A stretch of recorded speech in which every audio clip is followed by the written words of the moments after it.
आरो ओंखारदों आरो दोलोखौ नागारदों आरो नागारदों रायजोफोर स' नोंथांमोना बे भिडिअनि गेजेरजों गासैखौ फुल आपडेट नुलांनो मोनगोन फुल हिस्टरि नोंथांमोना मिथिनो मोनगोन दिनै इउपिपिएल दोलोखौ मानो नागारखो इउपिपिएल दोलोनि हेंथा मानो बेफोरबायदि बाथ्रा बुंखो रायजो राजाफ्रा स' नोंथांमोना गासैखौ फुल आपडेट नुलांनो मोनगोन दिनै नोंथांमोना साननैसो सिगां इउपिपिएलनि जानानै गोबां रायजोनि जानानैबो गोबां खामानि मावनायखौ जों नुनो मोनदोंमोन नाथाय बिसोरबायदि मानसिफ्रानो बिसोरबायदि रायजो राजाफ्रानो दिनै इउपिपिएलखौ एंगारदों आरो नागारदों थारैनो फैबाय थानाय बिटिसि बिटिआर इलेक्सनाव इउपिपिएल दोलोआ जेननाया रोखा नामा फिन खेब जोंहा इउपिपिएलआ सरकार दानाया फेलें नामा रायजोफोर स' नोंथांमोना बे भिडिअनि गेजेरजों गासैखौबो आपडेट नुलांनो मोनगोन दिनै नोंथांमोना नायलांबानो जाबाय जोंहा बुदां बलदनि बाथ्रा बुदां बलदआ इउपिपिएलनि फारसे मा बाथ्रा बुंगोन स' नोंथांमोना नायलांदो अब्ला आङो स्क्रिनाव होबाय ओंखायनो रायजो राजाखौ खावलायदों नाङा फाङा इउपिपिएलाव भटखौ होनो नांगौ एकदम दामनानै एवना लुबैनायसो जादों बिसोर खालि मालायफोरखौ माने जाख्ल'दों होनो गावसोरा ओरैबायदि जाबाय सोरबा माने सिलायग्रा लाबोजोबो आरो बिसोर जेरखम जाबाय गावसोरल' आखिया दा माखासे गांदों ना मादों फैदों ना मादों खुनु खेलखौ लाया ओंखायनो साबधान रायजोफोर नाङा फाङा बेयाव थांनानै आन्दायलाहैनो नाङा जोङो आन्दायनायखायनो जों दिनै इउपिपिनिफ्राय जोङो गिदिंफिननानै फैनाय जायो जि फाग्ला बुंबाय बिटिआर खालामनायखौ मुलुगनि मेलेमजिबिफ्रानो मुलुगनि इन्टेलेक्सुवेलफ्रानो बिराद बाख्नायदों जाहैदों गावखौ जोंना बे सेगामानिफ्राय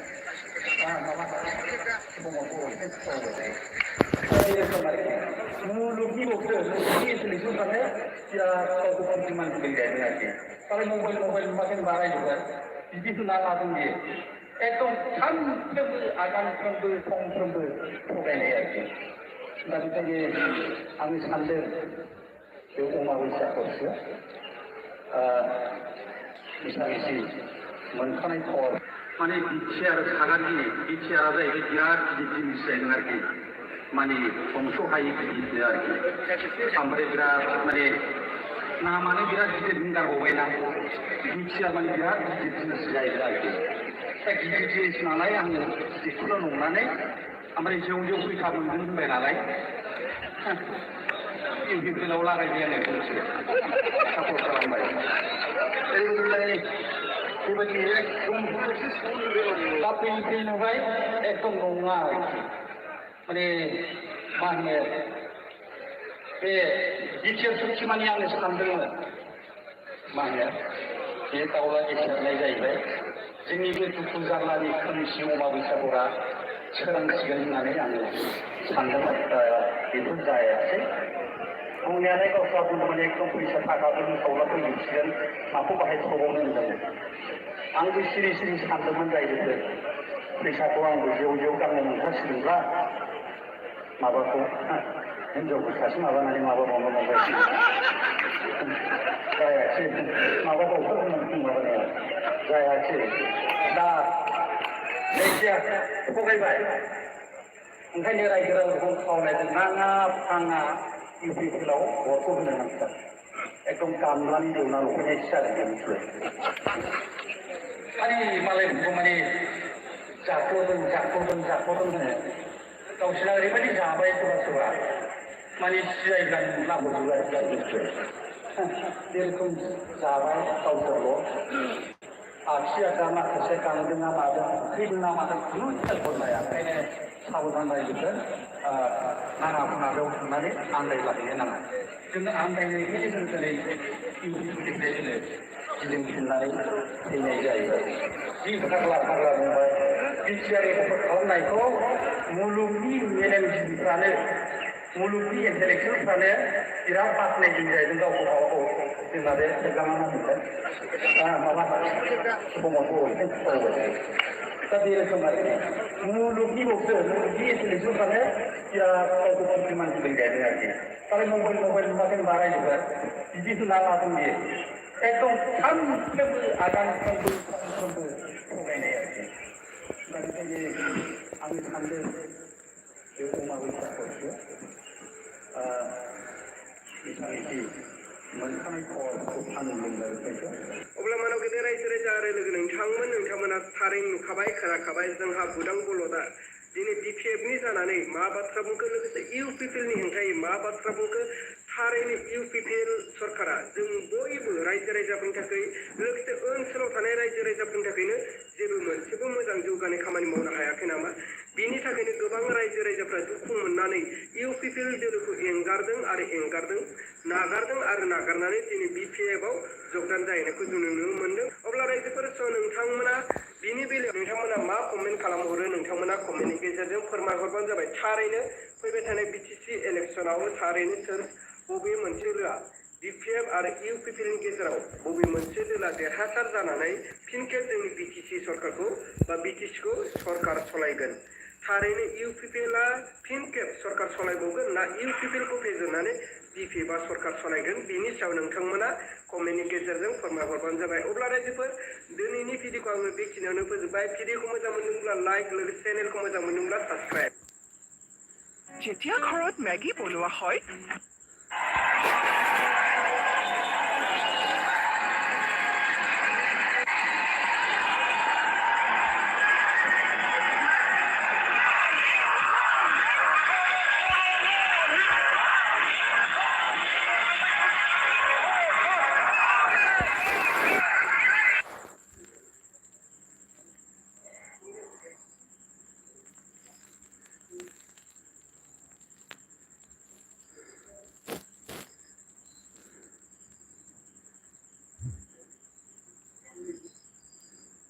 रेंगानि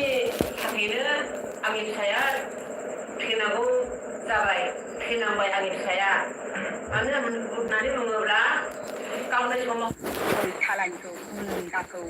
लाजे रोङिया गावफ्रा सियारमेनफोरजों सिथाब मोनजायो हेलौ मानगोनां रायजो राजा आरो लोगो नोंथांमोन दिनैनि गुबै टपिकआनो जाहैबाय जोंहा माखासे बर' आइजोफ्रा बर' बिमाफ्रा UPPLनि हेंथायै गोबां बाथ्रा बुंलांदों थामहिनबा मादाव गेदेर प्रमद बर' सारनि दैदेननाय सरकारखौनो फैबाय थानाय BTR BTC इलेक्सनाव फेजेननांगौ होननानै जोंनि माखासे बर' आइजो बर' बिमाफ्रा गोबां बाथ्रा बुंलांदों फारसेथिं प्रमद बर' सारनि हेंथायै गोबां गाज्रि बाथ्रा बुंनायखौ जों नुनो मोनगोन रायजोफोर अब्ला नोंथांमोना बे भिडिअनि गेजेरजों गासैखौबो फुल आपडेट नोंथांमोना नायलांबानो जाबाय आरो खोनासंलांबानो जाबाय दिनै बर' बिमाफ्रा प्रमद बर' सारनि हेंथायै लोगोसे UPPLखौ माबोरै फेजेननांगौ बोरै भटखौ होनांगौ गासैखौबो फुल आपडेट खालामनानै होदों अब्ला रायजोफोर आंनि टपिकखौ आङो गोलाव खालामाजासे बर' बिमाफोरनि प्रमद बर' सारनि हेंथायै मा बाथ्रा बुंदों प्रमद बर' सारखौ गाज्रि बाथ्राजों मा सोंखारिखो नोंथांमोना नायलांदो अब्ला आङो स्क्रिनाव होबाय सरकारा बायनांगौ मा मोनो UPPL सरकाराव थानानैलाय दिनैसिम जों खुन्दुं मुथासे मोनाखै कम्बल गांसे मोनाखै अरुणोदयानिफ्राय थालानिखौ गुन्दाखौ लाजे रोङिया गावफ्रा सियारमेनफोरजों सिथाब मोनजायो गोजौ नोंसोरखौ अननानै जोंनि बे ग्रुपनिफ्रायहाय नै फैसाखौ जोङो हाजारसे आं फांखौ आं लोगो फार्स्ट हरनाय जाहैबाय माने बर' हिसाबै हरनाय जाहैबाय आरो नोंसोर साबसिन थाखा लामा गोजान नालाय नोंसोरखौ हरनाय जाबाय नोंसोरखौ नाजानो नाजा आरो ना दा नोंसोरखौ अननानैहाय दा नोंसोर बबेयाव होदों बबेयाव होआखै आंखौ बुंनो थांला माने नोंसोरखौ अननानैहाय साबसिन थाखायहाय माने बर' औ जोंखौनो पार्टिखौ लानानै माबाखै आरो ना माने जों नोंसोरखौ अननानैसो हरदों आरो फैसाखौ हरनाया जोङो नांगौब्लाबो हरदों इजिकेलब्लाबो हरदों आरो ना माने जोङो बर' हिसाबै जाथि हिसाबै नोंसोरखौ हरो गोदो गेजेर गाज्रिखौ अननानै हरदों आरो ना बेंटलाव थांनाया ओरैबायदि अपमान भाइरेल खालामजानाय जाबाय जोङो सासे मानसिया फैसा हरनो होननानै नेहोनाया ओरैबायदि लाजिनांथाव खालामबायना जोंखौ ओंखायनो आंबो दा नुनानै बिराद दुखु मोननानै आंबो मोनसे भिडिअ भाइरेल खालामनो होननानै आंबो दा फिसालानि मबाइलजों बानायनाय मबाइलबो गैया आरो अनेक गाज्रि लिरना हरदों बेखौ नुनानै आं गाज्रि मोनदों थांबाय जोङो बे टाइमाव बयबो बेरायखायो इलेक्सन समाव बयबो थांखायो होननानै मिथिखागौ खिन्थु जोङो थाङाखै लोगो दङ बहाय ओरैहाय खोलानिबो दङ जोङो हायना थांदों अनिमा थांदों ओमफ्राय बुगालि थांदों ओमफ्राय माबा थांदों माइनाव थांदों ओमफ्राय कहिमा थांदों ओमफ्राय जोंल' नङा फैसा लायनायाव जोंल' नुजानाय जादों आरो जोंनो जासिहरनायखाय जोङो लायनाय जादों आरो ओमफ्राय जों बेखौ भिडिअ बानायगोन होननानै जों मोनथियामोन गावनो भिडिअ बानायखुमादों ना मादों बेखौ जों मोनथिया आंबो UPPLनि मानसिखा आंबो UPPLनि बे माबाखा मेम्बारखा होननानै गावनो सिमान जाबाय गावनो हरनो होनबाय जोंहाबो दे जोंबो बावनो दंखायो सरकार थानायावसो जोंबो थायोना सरकार गैयैयावथ' रावबो थायाना बिदि होननानै जों मोजां रायलायलायबाय आरो ओमफ्राय सरकार गैयियावलाय रावबो थाखायाना सरकारजोंसो बयबो थायो बे फेरेंगाखौ लाजिनांहोनांगौलै फेरेंगाखौ लाजिनांहोगौ मानोथो बिदि नेहोनानै फैसा हरालासिनो थानांगौ लाजिनांहोनांगौलै बे अफिसनि मानसि मेजॉरिटी ओरै सालानिखौ गुन्दाखौ लाजि रोङिया गाव गावस्रा चेयारमेनफोरजों सिथाब मोनजायो हेल' मानगोनां बेंथलाव थांनाया ओरैबायदि अकमान भाइराल खालामजानाय जाबाय जोङो सासे मानसिया फैसा हरनो होननानै नेहोनाया ओरैबायदि लाजिनांथाव खालामबायना जोंखौ ओंखायनो आंबो दा नुनानै बिराद दुखु मोननानै आंबो मोनसे भिडिअ भाइराल खालामनो होननानै आंबो दा फिसालानि मबाइलजों बानायनाय जादों आं मबाइलबो गैया आरो अनेक मानसिफ्रा कमेन्ट गाज्रि गाज्रि लिरना हरदों बेखौ नुनानै आं गाज्रि मोनदों जेनेबा जोङो थांबाय जोङो बे टाइमाव बयबो बेरायखायो इलेक्सन समाव बयबो थांखायो होननानै मिथिखागौ खिन्थु जोङो थाङाखै लोगो दङ बहाय ओरैहाय खोलानिबो दङ जोङो हायना थांदों अनिमा थांदों ओमफ्राय बुगालि थांदों ओमफ्राय माबा थांदों माइनाव थांदों ओमफ्राय कहिमा थांदों ओमफ्राय जोंल' नङा फैसा लायनायाव जोंल' नुजानाय जादों आरो जोंनो जासिहरनायखाय जोङो लायनाय जादों आरो ओमफ्राय जों बेखौ भिडिअ बानायगोन होननानै जों मोनथियामोन गावनो भिडिअ बानायखुमादों ना मादों बेखौ जों मोनथिया आंबो इउपिपिएलनि मानसिखा आंबो इउपिपिएलनि बे माबाखा मेम्बारखा होननानै गावनो सिमान जाबाय गावनो हरनो होनबाय जोंहाबो दे जोंबो बावनो दंखायो सरकार थानायावसो जोंबो थायोना सरकार गैयियावथ' रावबो थायाना बिदि होननानै जों मोजां रायलायलायबाय आरो ओमफ्राय सरकार गैयियावलाय रावबो थाखायाना सरकारजोंसो बयबो थायो बे फेरेंगाखौ लाजिनांहोनांगौलै फेरेंगाखौ लाजिनांहोगौ मानोथो बिदि नेहोनानैलाय फैसा हरालासिनो थानांगौ लाजिनांहोनांगौलै बे इउपिपिएलनि मानसिखौ लाजिनांहोनांगौ होमबा गावबो इउपिपिएलनि मानसिबा गावखौनो गाव बिदि फाननानै लानांगौ बे नङामोन ना बेबायदि फेसबुकाव होनांगौ नङामोन ना होमबा जोंखौल' अफमान होनो होनना हगारनाय जाखो ना गावनो अफमान लानो होनना हगारनाय जाखो बियो जोङो जायगानिफ्राय जों जेबो सहाय मोनैखायसो जोङो बेरायनो होननानै जोङो लोगो दानानै बेरायदों जों बिदि हारसिं हालाबो थांफेरा जेरावबो मालाय मानसियानो थाङो बेरायो ज' ज' थांदों मालाय दस्राफ्राबो होननानै जोङो लोगो गथायलायनानै जों थांदों जोङो खावलायदों जों मालायनिबो नाम लानानै जों बुङा बिया मालायनि न'खरफोरखौ फाननानैबो जों लाया जोंहा जोंनि न'खरनि जानाय प्रब्लेमनि थाखायसो जों थाङो इखिनि थाखायसो जोङो भिडिअखौ लाइक खालामबानो जाबाय लोगोफोर भिडिअखौ लाइक खालाम रायजो राजाफोर दिनै बे बर' बिमाया जोबोरैनो मोजां बुंदों भिडिअखौ लाइक खालाम लोगोफोर भिडिअखौलाय मा रावबो लाइकखौनो खालामाखै भिडिअखौ लाइक खालाम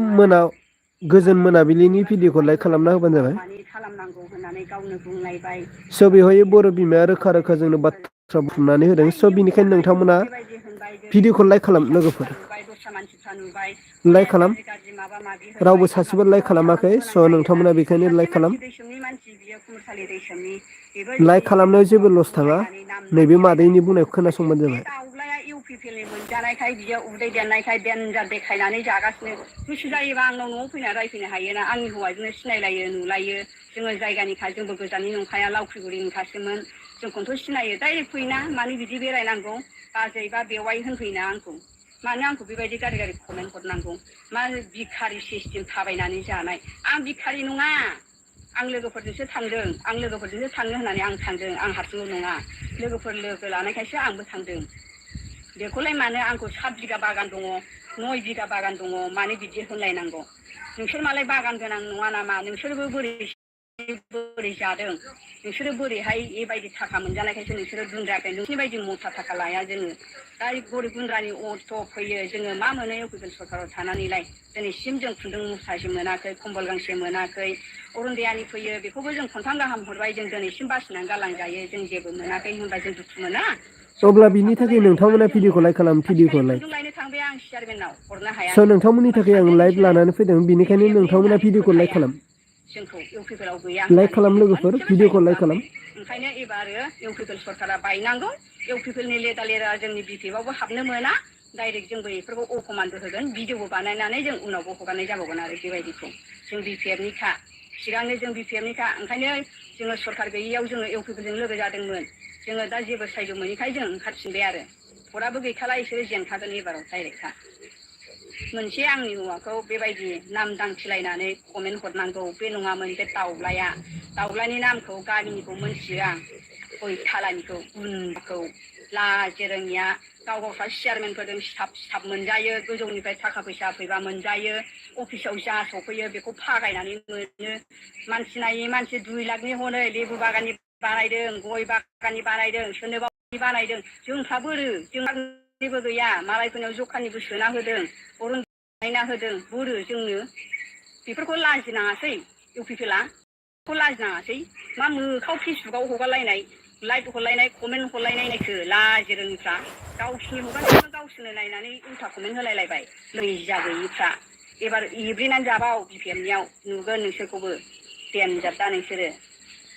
सासे बिबानगिरि जानानैबो जेबो हरनो हालाया जेबो मोनसेबो सहाय खालामा दैनि उसुबिदानि थाखायसो जोंबो लोगो लानानै बेरायदों आरो बे समाव बयबो बेरायखायो जोंल' नङा जोंखौल'लाय मानो बिदि खालामलायनांगौ जोंखौल' मानो भिडिअ खालामलायनानै हगार हरलायनांगौ जों सोरबा न'खरनिखौ मानसि फानखायो जोंल' नङा जोंखौल'लाय मानो बिदि खालामलायनांगौ जोंखौल' मानो भिडिअ खालामलायनानै हगार हरलायनांगौ जों सोरबा न'खरनिखौ मानसि फानखायो जोंल' नङा जोंखौल'लाय मानो बिदि खालामलायनांगौ जोंखौल' मानो भिडिअ खालामलायनानै हगार हरलायनांगौ जों सोरबा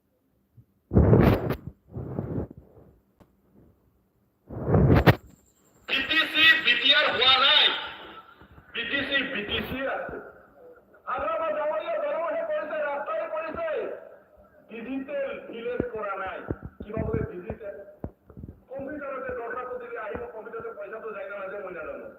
जोंहा मानाव गेदेर बिटिआरनि चिफ प्रमद बर' सारजों लोगोसे माखासे इउपिपिएलनि दैदेनगिरिफ्रा डिजिटेलनि बाथ्रा बुङो आरो बे डिजिटेलनि बाथ्रा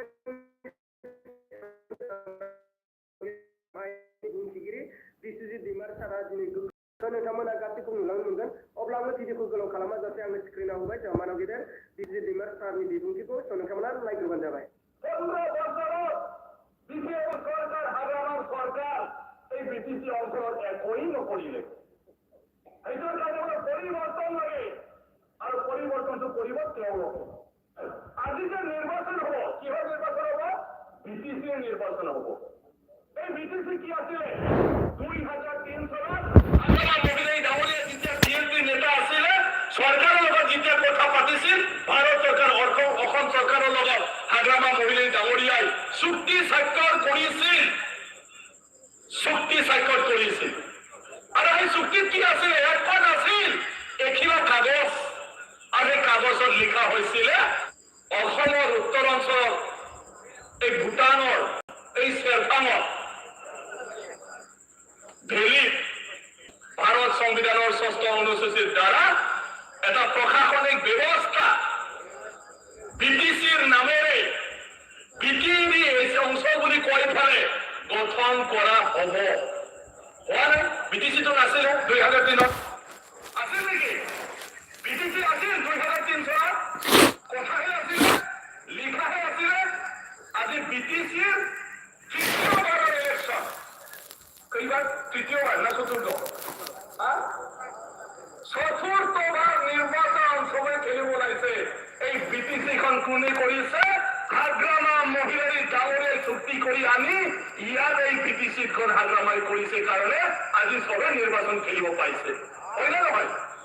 এই বিটিচি হাগ্ৰামা মহিলাই ডাঙৰীয়া বিটিচিৰ চিফ হৈ বিভিন্ন সমষ্টিবিলাক বনাই ফালে আজি সেই বিটিচিৰ নিৰ্বাচন চলাই ফালে চৰকাৰ ৰাইজৰ দ্বাৰা নিৰ্বাচিত কৰি এই বিটিচিখন সম্পূৰ্ণ এটা প্ৰশাসনিক ব্যৱস্থা হিচাপে ৰূপ দিছে তো কি বিপিএফৰ একো কৰা নাই হাগ্ৰামাৰ কি একো কৰা নাই যিবিলাকে যে কৈ থাকে এই বিটিচিকে হাগ্ৰামা মহিলাই ডাঙৰীয়া কৰিছে বিপিএফ দলে কৰিছে আজি 2003 চনৰ হাগ্ৰামা মহিলাই ডাঙৰীয়াই কৰা চুক্তিত কি আছিলে বিটিচি এৰিয়া 4টা ডিষ্ট্ৰিক্ট থাকিব কোকৰাঝাৰৰ বাদেও 3টা নতুন ডিষ্ট্ৰিক্ট গঠন কৰা হ'ব ওদালগুৰি বাক্সা আৰু চিৰাং আৰু তাতে নতুনকৈ Parbatjhora sub division Salbari sub division Tamulpur sub division Bhergaon sub ডিভিজনো গঠন কৰা হ'ব লিখাহে আছিলে আজি সম্পূৰ্ণ ডিষ্ট্ৰিক্ট হাগ্ৰামা মহিলাই ডাঙৰীয়াই এই বিটিচি চৰকাৰ গঠন কৰাৰ পিছত আজি স্থাপন দিছিলে নাই এইবিলাক ডিষ্ট্ৰিক্ট কৰিছে নে নাই বাক্সা ডিষ্ট্ৰিক্ট কোনে কৰিছে হাগ্ৰামা মহিলাই ডাঙৰীয়া আৰু বিপিএফ চৰকাৰ চিৰাং ডিষ্ট্ৰিক্ট কোনে কৰিছে হাগ্ৰামা মহিলাই ডাঙৰীয়া আৰু বিটিচি চৰকাৰ ওদালগুৰি জিলাত কৰিলে হাগ্ৰামা মহিলাই ডাঙৰীয়া আৰু বিপিএফ চৰকাৰ আজি ইয়াত পৰ্বতজৰাত আহিছে 18 চন আপোনালোকে পৰ্বতজৰা আছে নেকি পৰ্বতজৰা ক'ত এইখিনি মানুহ আছে তোমালোকৰ भिडिअखौ लाइक खालाम दोस्त लोगोफोर भिडिअखौ लाइक खालाम बिस्रि दैमारि सारा मा मा बाथ्रा बुंखो स' नोंथांमोना खोनाबाय भिडिअखौ लाइक खालाम भिडिअखौ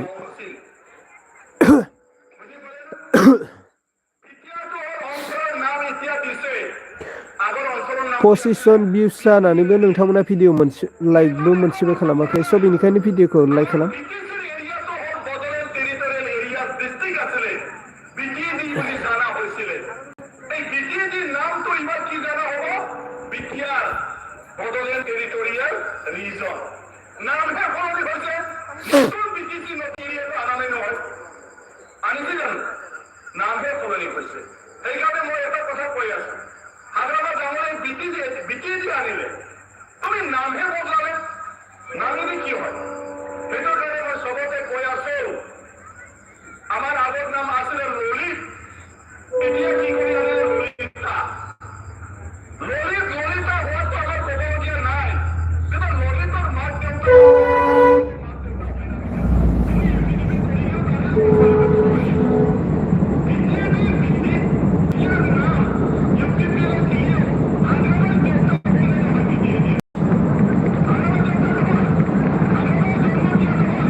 তাৰপিছত এই দুখটো হ'ল কলৈ দেউতাৰ লগে লগে সকলো সপোনো শেষ হ'ল ভাই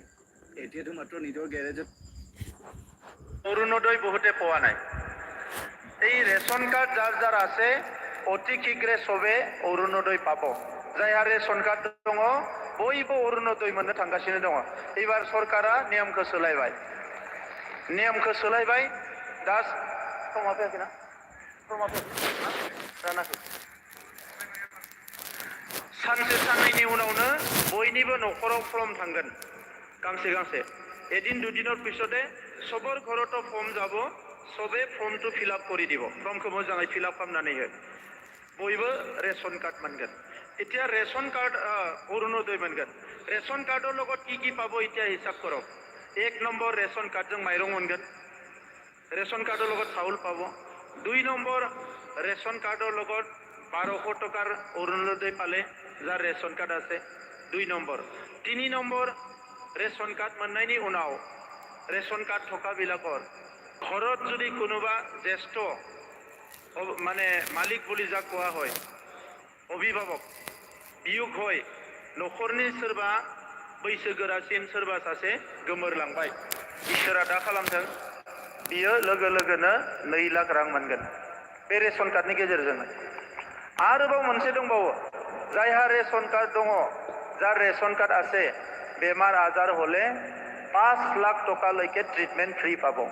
5 লাখ লাগে ট্রিটমেন্ট ফ্রি मोनगोन सिगां बेमार जाबा गरिब मानसिफ्रा बुंदोंमोन जों आरो हस्पिटालाव थांना लाब गैया लाख लाख थाखा नांगोन नंमारगोन किन्तु दायो 5 लाख थाखाया লাগে रेशन कार्डजोंनो बियो मा जागोन बयबो ट्रिटमेन्ट लानो हागोन আৰু এটা কাম আমাৰ বুথ কমিটিবিলাকে কৰিব কি প্ৰত্যেকটো বুথতে এটা এটা ৰাস্তা নিৰ্মাণ কৰা হ'ব जेराव जेराव पुलिस स्टेशन दङ बेवहाय मोनसे गाज्रि लामाखौ बानायनाय जागोन बिनिबो मोनसे थांगासिनो दङ गामियाव जेराव बुथ कमिटिया जोंनि फिलाप खालामना हरगोन उमुक लामाया गाज्रि बे लामाखौनो फैगोन बोसोराव बानायग्रोनाय जागोन माने बेसेबां बुथ दङ कख्लाबारियाव गासै 97 माने फैगौ बोसोरसेयाव 97 लामा जागोन कख्लाबारियाव टटेल माने 80% लामाया जोबगोन बिनिफ्राय आरो मोनसेबाव मोनफ्रोमबो बुथाव माने पोलिं स्टेशननि एरियायाव मोनब्रै थानसालि এটা बुथत 4টা ধর্মীয় উপখানা মন্দির নির্মাণ করার কারণে সরকারে দায়িত্ব লইছে मोनब्रै दा जोंनि सरकार फैनायनि उनाव आलारि सोरां बिथांखि जोङो फोसावदों आमी आलारि सोरां आसनि दिसु এই আলারি সোরাং আসনি দ্বারা এই আলারি প্রায় 700 মন্দির थानसालिफ्राव 2 लाख होनाय जाबाय बेखौ बिपिएफआ मावाखैमोन बिपिएफआ बेबायदि थानसालि लुनायनि कुनु थांखि लायाखैमोन जोङो थानसालिया अलरेडि 700 खाननो जों 2 लाख होबाय आरो देग्लाय बोसोराव 1200 टोटल 1200 बीटीसी काउन्सिले आमार बीटीआर काउन्सिले 2 लाख आरो थानसालि मन्दिर বিলাকক আমি দি দিম আমি সরকার আহিলে ৭৫,০০০ কৰি সেলফ হেল্প দিম বুলি কৈছিলো ইতিমধ্যে 10,000 সেলফ হেল্প গ্ৰুপनो जोङो फार्स्ट किस्ती 25,000 কৰি होबाय অসমৰ মুখ্যমন্ত্ৰী ডক্টৰ হিমন্ত বিশ্ব শৰ্মা ডাঙৰীয়াই এতিয়া উদ্যমিতা আঁচনি होननानै सेल्फ हेल्प ग्रुप मोनसेयाव 10 जन मेम्बार थायो 10 जन मेम्बारनि साफ्रोमबो गावनि एकाउन्टाव 10,000 कोटी थाखा होनो होननानै आसाम सरकारा अलरेडि फोसावबाय सबे 10,000 कोटी थाखा पाबो बे 10,000 खौ जुदि मोजाङै खरस खालामोबा बे 10,000 खौ मोजाङै खरस खालामोबा माबा मोनसे खामानि मावोब्ला এই 10,000 টাকাটো ভালকে কাম কৰিলে আৰু 25,000 টাকা দিব सेकेंड जायफ्रा साख्रि मोनाखै लाइमोनफोर हौवासाफोर लाइमोनफोर ई साख्रि मोनैफोरनो 2 लाख थाखा सरकारा बयनोबो होगोन 1 लाख थाखा 5 बोसोरनि उनाव सुख'नांगो बेबो 2,000 आरो 1 लाख थाखाखौ सुख'नाङा 2 लाख कोटी थाखा होगोन जाहाथे माबा मोनसे मावनानै जानो हायो किबा एटा कोरी खाबो पारे आखाइखौ लोगोफोरा आखाइखौ गामि दै फैबाय भिडिअखौ लाइक खालाम भिडिअखौ जौगानाय फैबाय अरुणोदय मोनबाय लोगोसे देग्लाय बोसोराव थांखि लानाय जादों जिमानखिनि सुवालि আছে हिनजावसाफोर ओरैनोथ' कलेजफ्राव एडमिशना 100% फ्रि जाबाय एबार रावबो एडमिशननि थाखाय हौवासा जा हिनजावसा जा फैसा होनो नांला फ्रि बेजों लोगोसे हिनजावसा गथ'फोरनो फरायहोनो थाखाय गोबां फरायसायानो मेट्रिक पास खालामनानै फराया फैसा गैया एडमिशन लानो जोंनियावबो फैयो बिराद जोंबो होनो हाया दा नंखायनो सरकारा इखौ फ्रि खालामना होबाय एडमिशननि थेवबो हिनजावसा गथ'फोरा दखना बायनांगौ बायदिसिना जेंनाफोर थायो बिनि थाखायनो सरकारा जाय मेट्रिक पास खालामनानै हायर सेकेन्डारियाव एडमिशन लागोन कलेजाव बेनो 10,000 थाखा होगोन जाय हायर सेकेन्डारि पास खालामनानै कलेजाव एडमिशन लागोन बेनो 12,500 कोटी थाखा होगोन जाय डिग्री पास खालामनानै एमए आव एडमिशन लागोन बिसोरनो 25,000 कोटी थाखा होगोन जाहाथे रावबो हिनजावसा गथ'आ फरायालासिनो थाया बे जाबाय सरकारनि आसनि बिपिएफनि समाव खुन्दुं कम्बलनि राजनिति खालामदोंमोन जों खोनाबाय थादों आंथ' मेगनजों नुवाखै रायजो राजाफ्रा खोन्थादों आंनो दा जोंनि दिनाव जोङो खुन्दुं कम्बलखौ बन्द खालामबाय खुन्दुं मुथासे होनानै भट लायो जोङो मा खालामदों थोंजोङै रां अनसुंथाइ होनाय हाबाफारि लाबोदों दासिम 27 नखर 27 रोजा এতিয়ালৈকে বিপিএফৰ দিনত খুটা কম্বলৰ ৰাজনীতি কৰিছিলে 100 টকাৰ কম্বল 50 টাকাৰ খুটা দি ৰাজনীতি কৰিছিলে আমি এইবিলাক সব বন্ধ কৰিলো কি কৰিলো এতিয়ালৈকে প্ৰায় 27,000 মহিলা যিসকল পিঠা বিক্ৰী কৰে চাহ বিক্ৰী কৰে সৰু সুৰা দোকান দিয়ে কিবা কৰে তেখেতসকলক আমি 5,000 কৰি টকা দিয়া হৈ গ'ল 27,000 এতিয়ালৈকে 27,000 বেমাৰীক 5,000 কৰি টকা দিলোঁ 27,000 আমাৰ ছাত্ৰ ছাত্ৰীক আমি 5,000 কৰি টকা দিলোঁ কোনো খুটা কম্বলৰ ৰাজনীতি কৰা নাই মই আগতে কথা দিছিলোঁ আমাৰ চৰকাৰ আহিলে কোনো আঠানা পইচাও ঘুষ দিব নালাগে এতিয়া আমি 6,000তকৈ অধিক চাকৰি দিলোঁ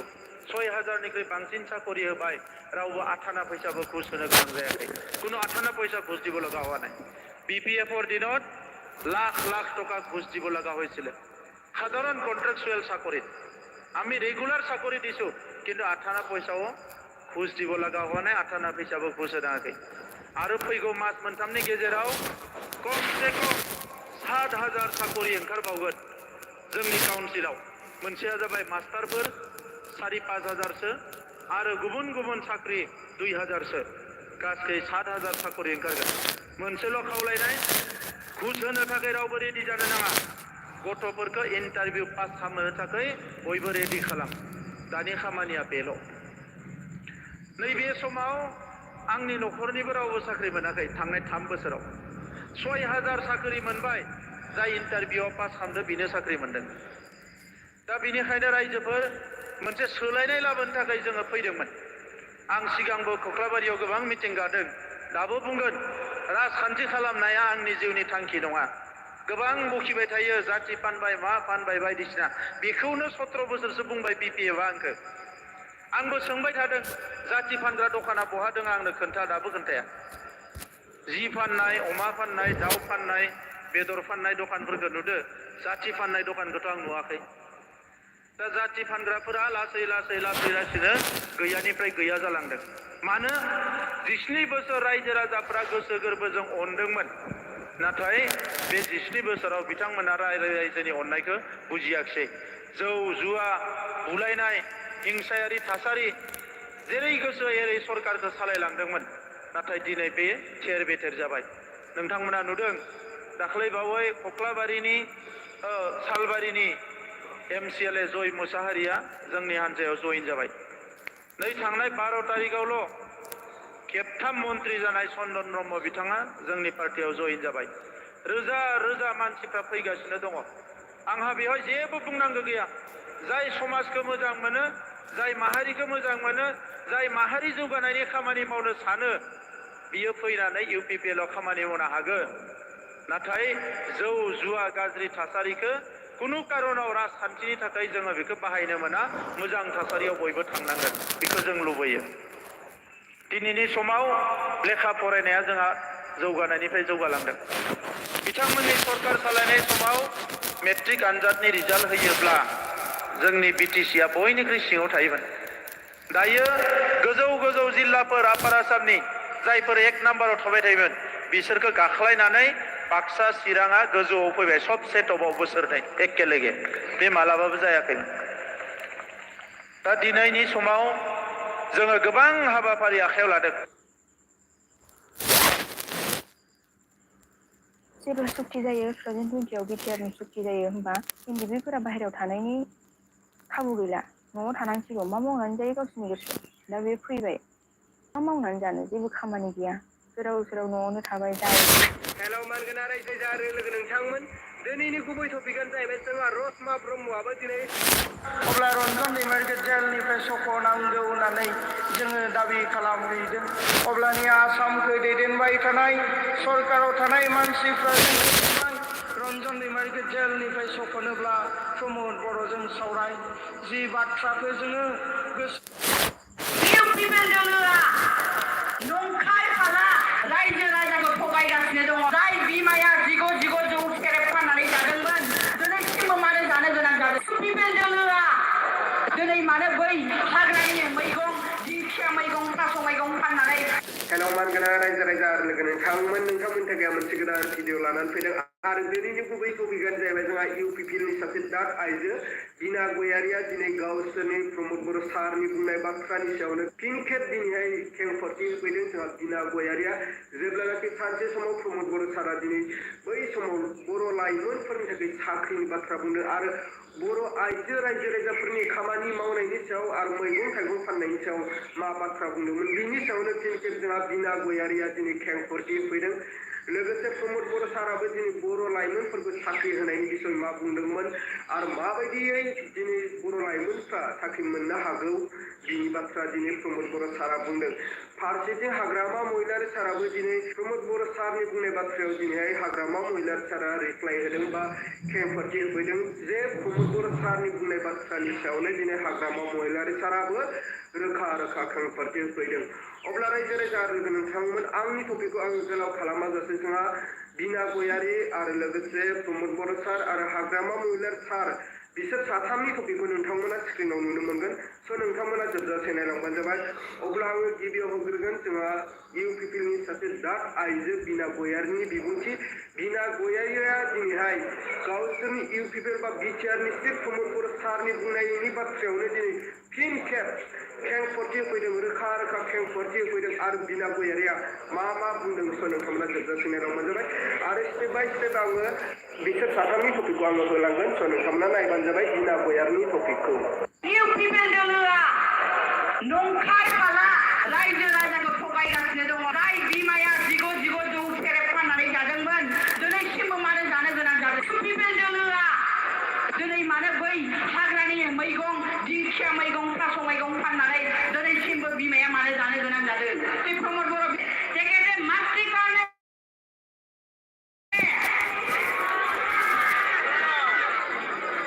মামা মাওলাंदों না ভালো হয়ে যাও তোমাকে আমি অনেক সময় দিয়েছি আৰু যিমান চাকৰি ওলাই ইয়াত 1 টকাও খাব নোৱাৰিব ইউপিপিএল চৰকাৰৰ সময়ত যিদিনা ইণ্টাৰভিউ হ'ব সিদিনাই ৰিজাল্ট ওলাব আৰু সিদিনাই এপইণ্টমেণ্ট দিয়া হ'ব ইয়াত কোনো দালালি নচলিব 2,000 years later.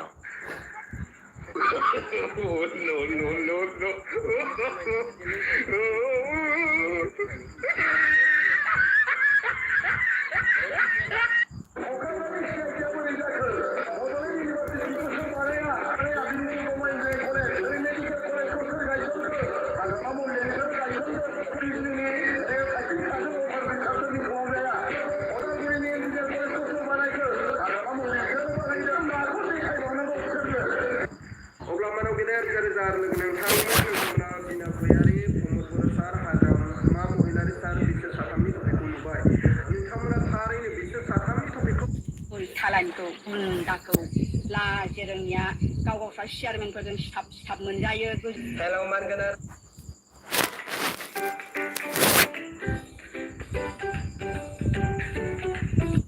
मोखाङा बन हाफा बादिखा रायजो राजाफोर मोजाङै नाय बेखौ अरखावनि मोखाङा माबा अमा हाखुवा बादि नुखाय सावफुबग्रा बादि हेलौ मानगोनार रायजो राजा आरो लोगो नोंथांमोन दिनैनि गुबै टपिकआनो जाहैबाय जोंहा इउपिपिएलनि केबिनेट मन्त्रि उत्तम गोरा ब्रह्म सारनि हेंथायै गोबां बाथ्रा बुंदों रायजो राजाफ्रा जोंनि महर मुस्रिखौ लानानै गोबां बायदिसिना बुंनायखौ जों नुनो मोनदों अब्ला रायजोफोर नोंथांमोना फारसेनिफ्राय खोनासंलांबानो जाबाय दिनै इउपिपिएलनि केबिनेट मन्त्रि उत्तम गोरा ब्रह्म सारनि हेंथायै गोबां बाथ्रा बुंदों अब्ला रायजोफोरा आंनि टपिकखौ आं गोलाव खालामाजासे केबिनेट मन्त्रि थामहिनबा इउपिपिएलनि हेंथायै मा बाथ्रा बुंलांखो मा सोंखारिखो स' नोंथांमोना नायलांदो अब्ला स्क्रिनाव स्टेप बाय स्टेप होलांबाय आं मिमांनि सिमां होननानै बुंदों गोदोनि बर' रायजो शासनाव दिनै मा मुगाखौ नुखो इउपिपिएलनि लिडारफ्रा मा बुंखो रायजो राजाफ्रा मा खोनाखो दिनै लागाम सारा खोथा बुंनाय नुदों खोनादों रायजो राजाफ्रा दिनै नंगौना नङा बेखौ रायजो राजाफ्रानो साखि दङ दिनै सोरबा गैयैफोरनो माबा अनसुमै होनो होनना बुंदों बेखौबो होआखै हरै सोरबा बन फाननानै जाग्राफोरनो माबा मोनसे अनसुमै होनो होनना बुंदों बेखौबो होआखै सोरबा हरै ना सारना जाग्राफोरनो माबा मोनसे अनसुमै होनना बुंदों बेखौबो होआखै दिनै होनबा प्रमद बर'नि उरखाव गोरानि जबाना बहा थांखो बेनिनो बर'नि लिडार दिनै प्रमद बर'खौथ' जों सिनायो ससेनि लिडार 30 बोसोर बैसोनिल' मानसि बियो दा 50-40 बोसोरनि जारिमिनखौ बे बोरै मिथियो आन्दलन खालामजेननायनि जे उपेन्द्र ब्रह्म जे गोदोनि फनकिशोर नार्जारिनि जारिमिनखौ बे बोरै मिथिनो काल्लाबाथानि जारिमिनखौ बोरै मिथिनोब्लाय सरन नार्जारि जारिमिनखौ बोरै मिथिनोब्लाय समर ब्रह्म चौधुरिनि जारिमिनखौ बोरै मिथिनोब्लाय एसेबाबो बर'नि खामानि मावलांदों सरन मोनहा समर मोनहा दिनै एबसुखौ सोर गायसना सोर सृष्टि खालामा फनकिशोर नार्जारि बेखौ प्रमद बर'आ मिथिगौ नामा उर्खावा दिनै बबे सानजों एबसुखौ माला गाननानै दिनै मानो फरायबाय थादोंब्ला बे बिटिआरआव बे गथ'फोरखौ लानानै इलेक्सन जानोसैबा अखा बांखा सान्दुं अखा बे गथ'फोरखौ हानजा सुर होयो दिनै बे बिटिआर पावार लाबाय पिटिसि सरकार खालामनायाव बेबो मानो होनो हायाखैब्ला बे उन्दैफोरनो लागाम सारा खुब शास्त्रखौ रामायण महाभारतखौ रोङाब्ला मानो सालायो रोंबा सालाय होनदों रोङाबा दा सालाय होनना बुंदों बबावबा हाखर हाला बबावबा मुला सोरखौबा दानला लांनो सुद्रुग बेबादिनो प्रमद बर' जुमुखावनि सरकार सालायनाया बेबादिनो पाब्लिकखौ थगायनानै एबसुखौ माला गाननानै जाबाय थानो होननानै एबसु सेंग्राफोरजों गाव जेरै उपेन्द्रनाथ ब्रह्मआ जेरैखौ मानसिजों माने आदर्श लाजादों माबा खालामजादों सनमान होजादों सुजुग बेबादिनो गथ'आ दिनै बे गथ'फोरजों मान सनमान गाव बेबायदि उपेन्द्र ब्रह्म बादि खालामजानो नागिरदों बियो बेवहाय बे गथ'फोरनि सिगाङाव गोदोनि गायसनगिरिफोरखौ फोरमायाखै मिथिहोआखै बे गथ' 12-15-25 बोसोरनि गथ'फ्राथ' मिथिया बेखौथ' मिथिया दिनै एनडिपि सेंग्राफोरखौ थगायनानै हाग्रामा महिलारिखौ गादबनानै जानो होननानै एनडिपिजों लोगो जाफ्लाफैनानै दिनै एनडिपिखौ गाख्लायनानै जागासिनो दं